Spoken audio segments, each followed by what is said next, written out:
palabra al doctor Olegario Rodrigo Ferreira, del municipio de Maracayú, Brasil, que va a tratar el tema de la experiencia de sistemas de gestión de inocuidad y calidad de los alimentos en el Mercosur. Lo único que le vamos a pedir a Rodrigo, y que lo estuvimos hablando, que él tiene que divagar, hablar despacito, así lo podemos entender su portuñol.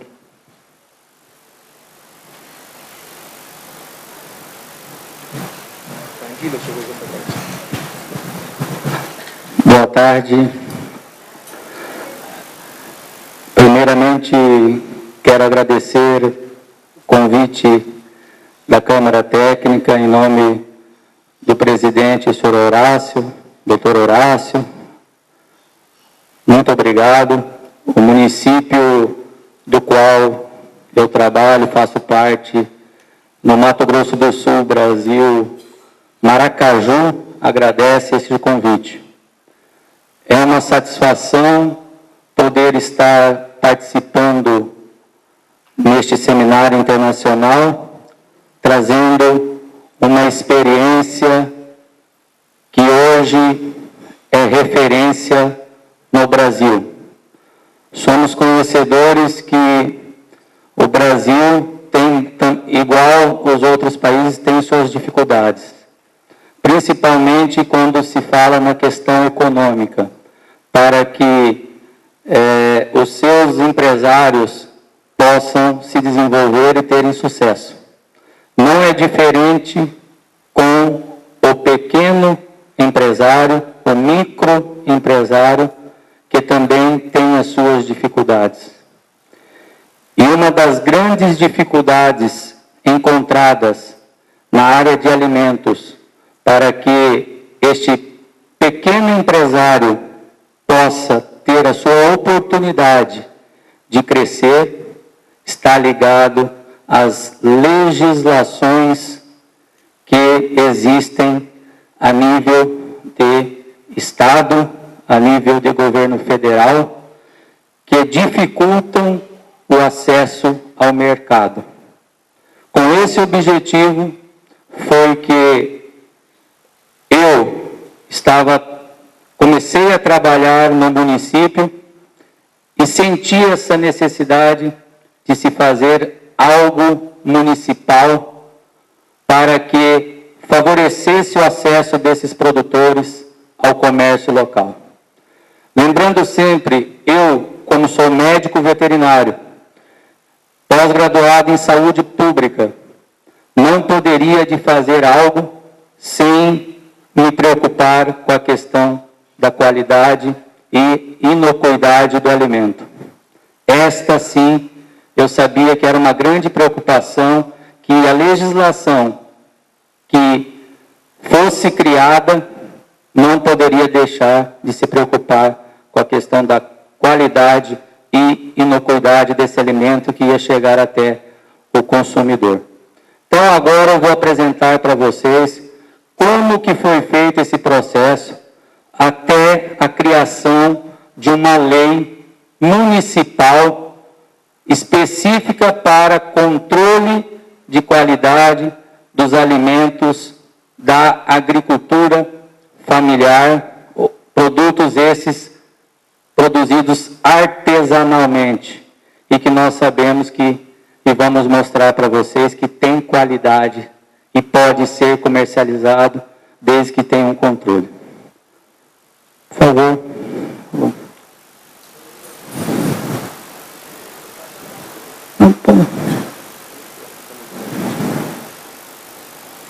Este é o programa. Esta é a marca, a certificação que nós estamos colocando nos produtos que estão dentro dos padrões e que seguem a legislação. Então, é este selo que tem laser? Que é o que nós estamos utilizando. O laser. Vermelho.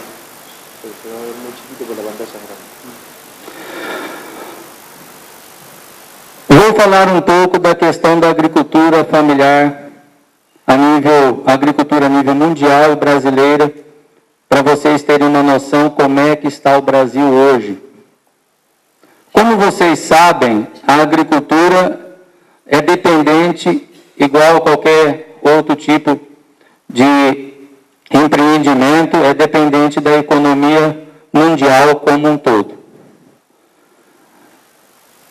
Além disso, as ações a nível de Estado, né, e a questão das políticas públicas, que faz com que traga esse desenvolvimento tecnológico e o capital se relacionem em nível mundial. Então, essa relação da política pública depende muito do Estado. E aí que vocês vão ver aonde nós chegamos, né, com a questão, por ser um município, até onde nós fomos e ajudamos essas pessoas. Na agricultura mundial, acho que já foi falado aqui, ou vocês que conhecem bem a questão de alimentos, nós tivemos algumas transformações que no mercado isso teve interferência. A questão da Revolução Verde, que foi logo depois da Segunda Guerra Mundial, e também as transformações mais recentes, principalmente a nível de América do Sul, América Latina e mundial também, a questão da globalização econômica. Com isso, grandes empresas, né, e também algumas agroindústrias e varejistas controlaram o mercado mundial. Ainda estão controlando. E isso dificulta muito a questão do pequeno produtor entrar no mercado. Dentre essas fases, nós vamos falar da questão da política agrícola brasileira para vocês entenderem aonde que nós queremos chegar. Em 1965 até 1985, teve uma modernização conservadora. A agricultura do país se modernizou, mas não alterou sua estrutura fundiária, ou seja, o mercado de alimentos, né, e a agricultura principalmente estava ainda na mão dos grandes produtores. Em 1985 a 1995, no Brasil, houve um desmonte das políticas agrícolas e liberação dos mercados. Isso aconteceu nesse período. De 1995 a 2002, teve a retomada da política de crédito com juros controlados. Esse também foi um fator principal que eu falo para que não só os pequenos, como também os grandes tivessem acesso às políticas, principalmente a questão financeira, né, com os juros controlados, para que pudessem fazer os seus investimentos. Mas com recursos privados, então foi mais voltado com a questão do investimento com recursos privados, desenvolvimento de mecanismos privados de escoamento e estoque de produção. E onde eu quero chegar aqui, que 2003 até agora, 2014, no Brasil, está havendo um grande fortalecimento da política de crédito e pequena retomada de outros mecanismos, principalmente dos direcionados à agricultura familiar. Quando fala, eu quis chegar aqui onde fala de agricultura familiar, o governo do Brasil está investindo muito na agricultura familiar.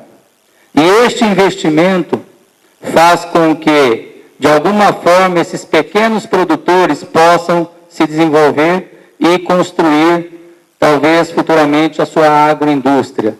Mas eles fizeram tudo isso, estão dando incentivo financeiro, mas esqueceram de uma coisa: a legislação. Criou-se uma legislação a nível de Brasil, que é ligada à sanidade animal, principalmente produtos de origem animal, que é chamado SUASA-CISB. Esse SUASA-CISB era um apoio que o governo queria dar às pequenas agroindústrias, para que ela pudesse produzir e vender o seu produto a nível de Brasil. Só que as exigências dessa lei é muito grande. Então vocês vão ver que o objetivo era diminuir uma lei que tivesse menos exigências burocráticas e por isso que nós criamos a que a gente vai falar para vocês. Alguns dados do Brasil para vocês conhecerem a questão da agricultura familiar, que é onde nós vamos estar passando para vocês a questão da lei. A agricultura familiar, hoje no Brasil, nós temos 4.300.000 unidades produtivas no Brasil. Então, não são poucas, né? O Brasil tem bastante unidades produtivas. Isso corresponde a 38% do PIB agropecuário. E muitas vezes você vem falar que a agricultura familiar não representa nada no Brasil. E aí eu estou mostrando para vocês a realidade do Brasil. A nível nacional, a agricultura familiar, 10% do PIB nacional é de representação através da agricultura familiar. Todos esses dados foram através, vocês viram ali a fonte, é uma associação de cooperativas que fez esse levantamento e passou e a gente tem acesso. E aí os principais produtos que hoje estão sendo produzidos pela agricultura familiar no Brasil. Primeiro mandioca, feijão, depois milho e assim sucessivamente. E vocês veem que a nível de Brasil, o soja, o trigo e o arroz está mais voltado ao grande produtor. E a agricultura familiar produz menos mesmo, né? Ainda continua com os produtos que lá chama-se de subsistência. Já produtos de origem animal, leite, né? Também as aves, suínos e depois bovinos. Essa é a produção a nível de agricultura familiar. E aí, para vocês entenderem um pouco a questão da legislação existente no Brasil, principalmente na questão de certificação de alimentos, nós temos esses órgãos que são responsáveis para a questão de registro de alimentos. A nível de produtos de origem animal, quando se quer uma empresa produzir somente no município, nós temos o Serviço de Inspeção Municipal de Produtos de Origem Animal, que é o SINPOA. Ali tem toda a questão do que esse SIM ele executa junto a esse produtor para que ele possa ter a liberação para comercializar o seu produto. A nível de Estado, tem o Serviço de Inspeção Estadual de Produtos de Origem Animal, onde ele pode comercializar no Estado todo. A nível de Brasil, tem o CIF, Serviço de Inspeção Federal, e também o SUASA-CISB, que eu citei para vocês aqui.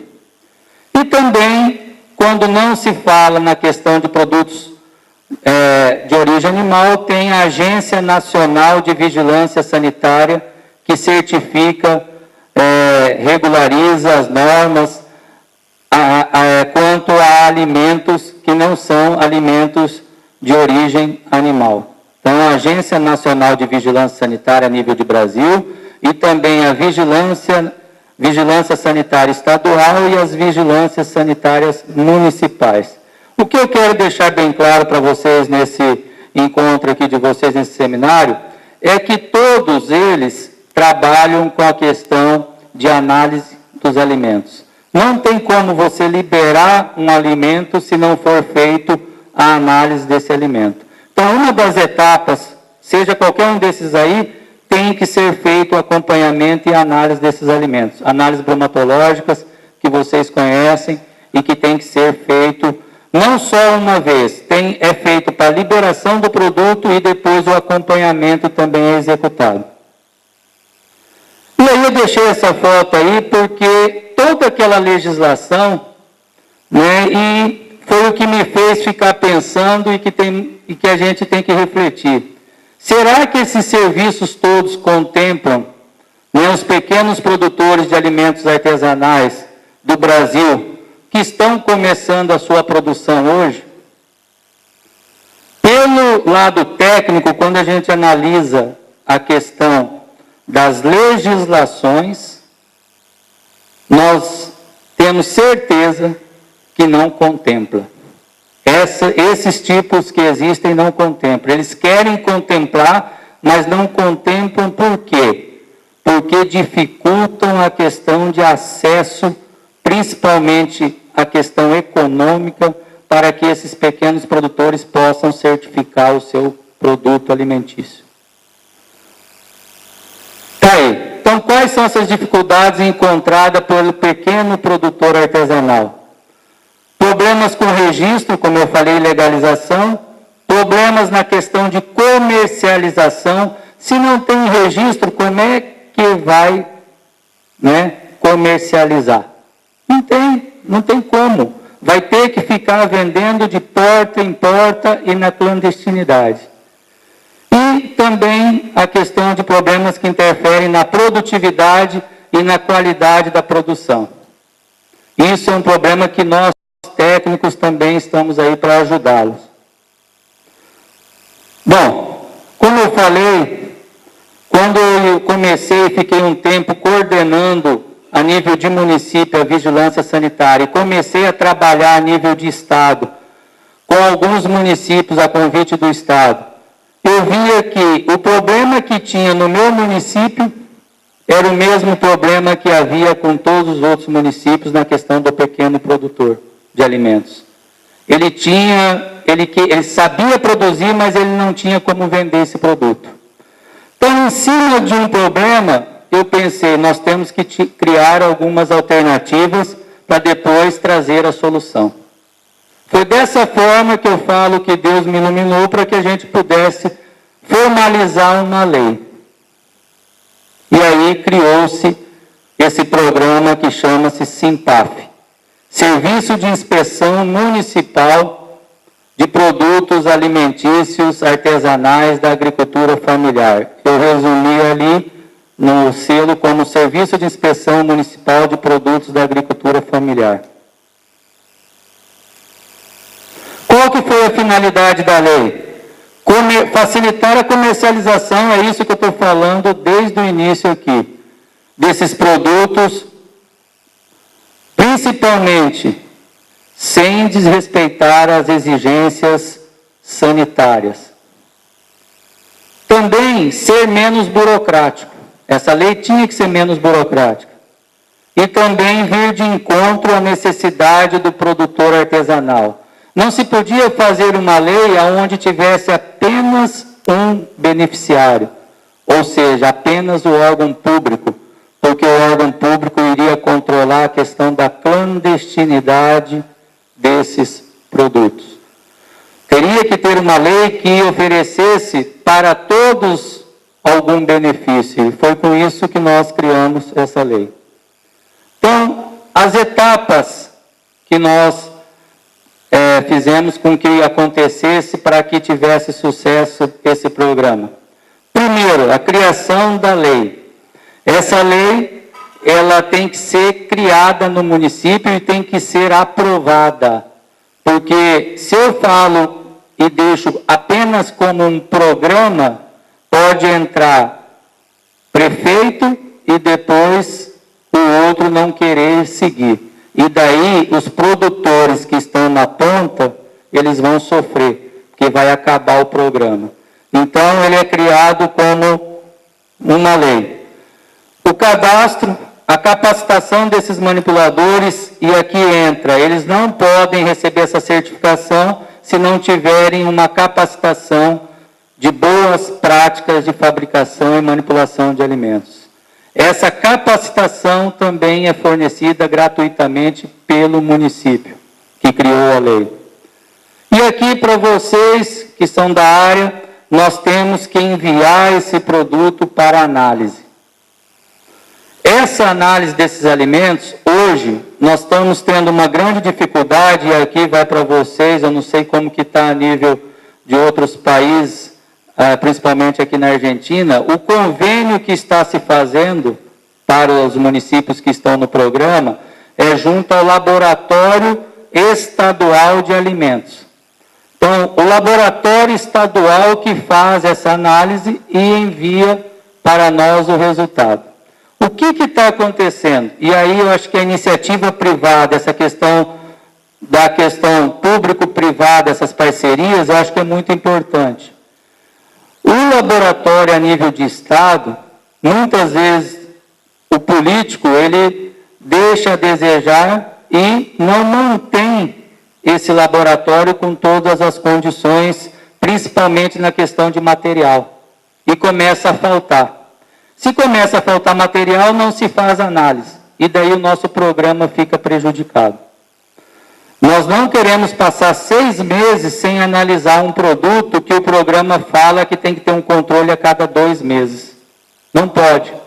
Então, talvez essa parceria entre o público e o privado seja importante, para que evite com que ocorra isso aí. Já se passou, em alguns momentos, alguns anos, quase 6 meses sem fazer esse acompanhamento, por falta de apoio do governo para esse laboratório estadual. E a questão da exigência de cadastro? Como eu falei, são produtores que estão iniciando, que estão lá no campo. Como que eu vou exigir tantos documentos para esse produtor? Não tem como. Então, são documentos básicos, RG, CPF, comprovante de residência, telefone, relação dos produtos e um croquis do desenho à mão onde é feita essa produção. E vocês vão saber o porquê desse desenho. E aí nós entramos ali com uma cópia do MEI ou da DAP, que são, quando é produtor rural, é um documento que eles têm que ter, porque no Brasil, o Sistema S, que é SEBRAE, SENAI, a partir do momento que conheceu esse programa, ele também está se oferecendo a dar consultorias para esses pequenos produtores, principalmente na questão de empresarial, questão de comercialização e também voltada para o produto, na questão de rotulagem e embalagem. Então, eles estão com essa parceria, só que precisa ter esses documentos, principalmente o cadastro de microempreendedor individual. E agora todos estão fazendo. E o foco, como eu falei, do programa é a segurança alimentar, que garante o acesso ao alimento em quantidade e qualidade adequada. E aproveita ao máximo o nutriente, valorizando os nutrientes naturais. E prepara os alimentos de forma que não ofereça risco para a saúde. Esse é o foco principal. Nós não podemos deixar com que esse alimento chegue com algum problema até o consumidor. E como que é a atuação nessa lei? Nós atuamos, não olhando tanto a questão de estrutura física. Nós atuamos no processo de produção. Então, a questão do treinamento, do croquis, da onde eles produzem, o desenho. E o processo de produção é onde nós vamos analisar para ver os riscos que tem e a equipe técnica vai passar toda a orientação para que esse produtor produza e que diminua esses riscos. Através do treinamento eles já vão saber. E vocês vão ver o resultado do programa aqui, que comprova isso. Se seguir a linha, dá para se produzir com qualidade e esses produtos podem chegar até o consumidor com qualidade. Vocês podem me perguntar quais são esses alimentos que hoje estão cadastrados e que podem se cadastrar, esses produtores podem cadastrar no programa. Nós temos uma lista hoje de 32 produtos. Cada vez eu vou analisando e vou vendo alguns que dá para a gente acrescentar. Então, esses são os alimentos hoje que estão cadastrados a nível de programa, finalizando esses 32. Aí você pode me perguntar, produtos derivados do leite. É um grande problema porque a legislação federal e estadual achava que isso aí não poderia entrar nesse programa. Principalmente o queijo. E derivados da carne, produtos defumados e charque artesanal, que são os embutidos, ali no produtos defumados. Mas eu provo que com esse programa, através das análises laboratoriais e desse acompanhamento, é seguro e ele pode receber esse selo de certificação. Não entra em conflito. Tanto é que eu quero falar para vocês que há 15 dias nós tivemos uma intervenção a nível de Estado do Ministério da Agricultura, juntamente com o IAGRO, que é o órgão também responsável por fazer todo o acompanhamento de produtos de origem animal no Mato Grosso do Sul, mas a Delegacia do Consumidor, eles andaram no Mato Grosso do Sul para controlar a questão da clandestinidade dos produtos de origem animal. Quando eles chegaram em Maracaju, que eu mostrei a lei, o único produto que eles não apreendiam eram os que tinham a certificação que nós, no município, dávamos para esses produtores. E essa metodologia é educativa e construtiva. Por quê? Porque nós queremos que esse produtor cresça conosco. Nós não estamos ali, depois que recebe uma análise, para prejudicá-lo. Nós queremos que, através das orientações, ele possa cada dia ir se adequando para ele crescer. E nós temos grandes resultados. Tem um vídeo que eu vou deixar aqui com a Marta à disposição e com o senhor aqui que é o nosso presidente, que quem quiser ter acesso vai ficar aqui, que são depoimentos de produtores, de consultores a nível de Brasil, falando sobre o programa.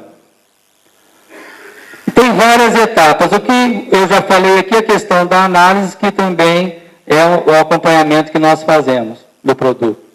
E aí vem os resultados técnicos, que eu acho que é importante estar passando para vocês, que é um levantamento que nós fizemos de 2011 até 2013, eu tenho todos eles lá conosco, lá no município, e isso dá um fortalecimento ao programa. Por quê? Porque quem vai visitar, principalmente os técnicos, eles veem que os resultados são resultados positivos.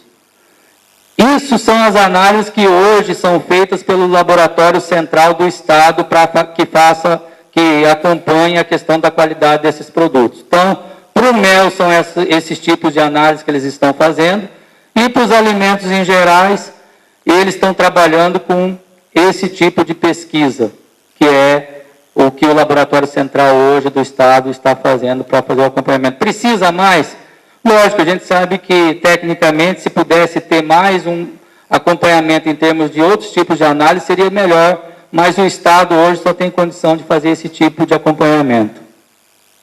E aí está a questão do sucesso do programa, né, a questão de crescimento. 2011, 2012 e 2013, número de produtores cadastrados no programa. Aí é só um gráfico também representativo do crescimento, né? Esses dados somos da coordenação do serviço de inspeção, no qual eu sou o coordenador, que a gente está passando para vocês. E os principais produtos que hoje estão cadastrados no programa, lá no município conosco. São todos esses produtos que estão aí. Logicamente, eu mostrei uma relação de 32 produtos, mas esses são os que nós temos hoje cadastrado conosco. Aí, alguns deles apresentam problemas e nós temos que orientá-los para que façam uma nova análise depois dessa orientação. Quais são os produtos que deram problema nesses 3 anos? Mel, geleia, o queijo, até a massa de salgado. Esse sopa aí é um produto lá da região que a gente chama sopa paraguaia, é um bolo, na verdade. O milho e algumas massas de alimentos, principalmente a questão de macarrão, né, que são vendidos, ou outro tipo de massa. Com esses alimentos nós trabalhamos e conseguimos resolver a grande maioria para que ele pudesse depois ter a certificação. Então está aí, o número de análises feitas são poucas, são. Principal motivo, eu acabei de falar para vocês, infelizmente o Laboratório Central do Estado, ele atende todo o estado do Mato Grosso do Sul, e nós temos essa dificuldade. Então, queria eu que pudesse fazer mais análise, mas infelizmente nós dependemos desse laboratório. Então está aí o número de amostras também representativa de um ano para o outro, nesses 3 anos. E o que é mais importante, a questão das análises satisfatórias e não satisfatórias. Quero que vocês prestem bem atenção o diferencial que tem. Então o programa tem resultado? Garanto para vocês, não é porque eu criei ele. Hoje ele é reconhecido a nível de Estado e respeitado no Brasil. há 40 dias atrás eu estava na Europa, na Espanha, apresentando também. Eles têm uma legislação específica para produtos artesanais lá na Espanha, e eles acompanharam mais ou menos o que nós fizemos aí a nível de Brasil. E agora, quando eu retornar para o Brasil, eu vou estar implantando esse programa no estado do Paraná. É um projeto piloto que eles querem fazer com 7 municípios via SEBRAE. E aí está os principais produtos com problemas, como nós já mostramos, né? Em relação à quantidade total. São poucos produtos em relação à quantidade total, se vocês forem ver. E aí, os principais problemas encontrados nessas amostras. Então, nós temos a questão, principalmente do mel, da questão da teor de umidade. Alguns doces, nós temos a questão do problema com presença de sujidades e fragmentos de insetos, e aí vai toda a nossa orientação para que não ocorra isso aí. A questão também de coliformes, algumas análises nós encontramos, né, e orientamos. E ali, presença de larvas, escherichia e salmonela em alguns que eu acabei não colocando, que foram as últimas análises que aconteceram também em alguns casos. Aí nós fazemos todas as orientações para que isso não aconteça. E isso que é importante, de 80% um ano, outros 71% e 89% na questão de resultados satisfatórios que nós conseguimos. Então, 89% é um número, acho, quase 90% dessas análises satisfatórias.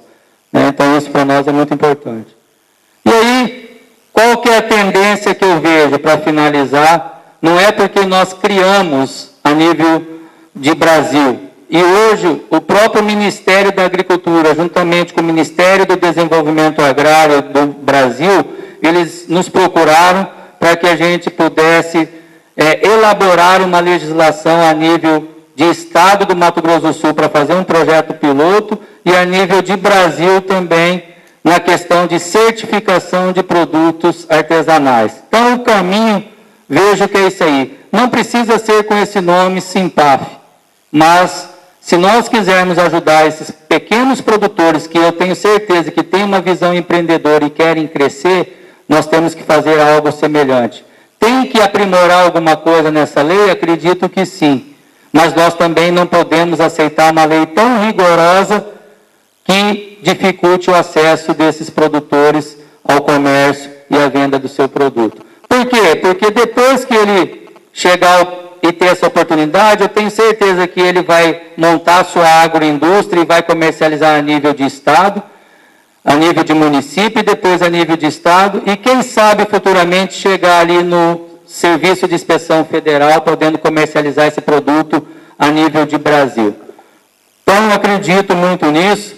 E, para finalizar, vocês podem estar pensando assim, coloquei essa foto, né? Esse programa, né, que garantia tem para que ele possa ser implantado a nível de outros municípios, ou estado ou país, como eu falei? Além de falar isso, eu quero mostrar para vocês.